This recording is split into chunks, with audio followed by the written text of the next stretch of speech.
Welcome to waves media. Palnadu జిల్లా వినుకొండ దివంగత ముఖ్యమంత్రి ప్రజల నాయకుడు డాక్టర్ వైఎస్ రాజశేఖర రెడ్డి 76వ జయంతి వేడుకలు వినుకొండ కాంగ్రెస్ పార్టీ ఆధ్వర్యంలో ఘనంగా నిర్వహించారు. వైఎస్ఆర్ జయంతిని పురస్కరించుకొని వినుకొండ పట్టణ కాంగ్రెస్ పార్టీ ఇన్ఛార్జ్ బోయపాటి రామాంజనేయులు ఆధ్వర్యంలో ప్రభుత్వ ఆసుపత్రిలో చికిత్స పొందుతున్న రోగులకు పండ్లు పంపిణీ చేశారు. ఈ సందర్భంగా ఏర్పాటు చేసిన కార్యక్రమంలో బోయపాటి రామాంజనేయులు మాట్లాడుతూ వైఎస్ రాజశేఖర రెడ్డి కేవలం ఒక నాయకుడు కాదని, కాంగ్రెస్ పార్టీ అంటే రాజశేఖర్ రెడ్డి అంటే కాంగ్రెస్ పార్టీ అనే విధంగా ప్రతి పేదవాడి గుండెల్లో ఆయన చిరస్థాయిగా నిలిచిపోయారని రామాంజనేయులు ఉద్ఘాటించారు. ఆయన ప్రవేశపెట్టిన సంక్షేమ పథకాలు ప్రజల జీవితాల్లో గణనీయమైన మార్పులు తీసుకొచ్చాయని గుర్తు చేశారు. ముఖ్యంగా ఆరోగ్యశ్రీ నుండి ఇంటి పథకం వరకు ప్రజల జీవితాల్లో వెలుగు నింపిన సంక్షేమ యోధుడు వైఎస్ఆర్ అని కొనియాడారు. వైఎస్ రాజశేఖర రెడ్డి జయంతి సందర్భంగా ఆయన సేవా మార్గాన్ని గుర్తు చేసుకోవడం తమ అందరి బాధ్యత అని పేర్కొన్నారు. ఈ కార్యక్రమంలో కాంగ్రెస్ పార్టీ నాయకులు, కార్యకర్తలు పాల్గొన్నారు.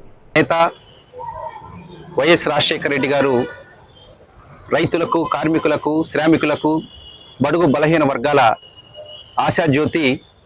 ఈ రాష్ట్రంలో ప్రతి పేదవాడి గుండెల్లో నిలిచిపోయినటువంటి వ్యక్తి శ్రీ వైఎస్ రాజశేఖర రెడ్డి గారి 76వ జయంతి సందర్భంగా ఈరోజు వినుకొండ పట్టణంలో కాంగ్రెస్ పార్టీ నాయకులు, కార్యకర్తలు అందరూ కూడా పెద్ద ఎత్తున పాల్గొని ఈరోజు వినుకొండలో ఉన్నటువంటి గవర్నమెంట్ హాస్పిటల్లో ఇక్కడ ఉన్నటువంటి రోగులకు, దివ్యాంగులకు అందరికి కూడా పండ్లు పలహారాలు పంపిణీ చేయడం జరిగింది.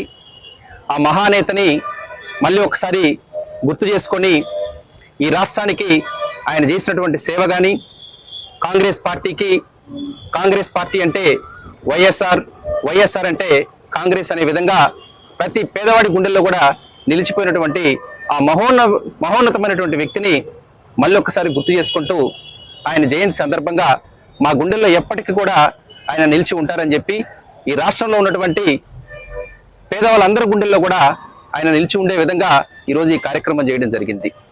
ఈరోజు కాంగ్రెస్ పార్టీ